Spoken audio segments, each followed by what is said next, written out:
ক্লাসে টিচার বাচ্চাদের জিজ্ঞেস করেন কে কে কুকিং শিখতে চায়। তখন নাইজেল হাত তোলে। পুরো ক্লাসে সেই একমাত্র ছেলে ছিল যে কুকিং শিখতে চাইতো। মেয়েরা তাকে নিয়ে হাসাহাসি করে, কিন্তু টিচার ক্লাসে শুধু নাইজেলের রান্নারই প্রশংসা করেন, কারণ তার বানানো কেক খুবই সুস্বাদু ছিল এবং সবাই খুব পছন্দ করত।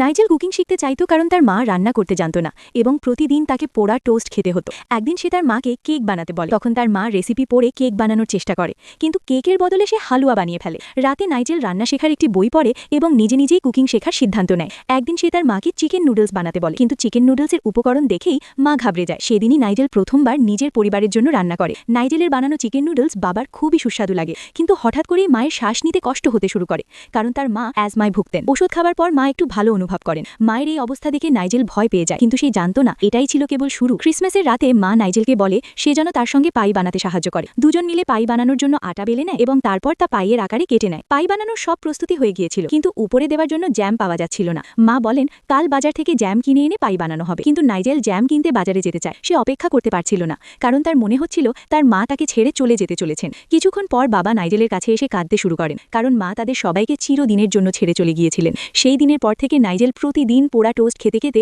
তার মাকে মনে করে। তোমার কি মনে হয় মায়ের স্মৃতিকে ধরে রেখে নাইজেল কি ভবিষ্যতে একজন বড় শেফ হতে পারবে?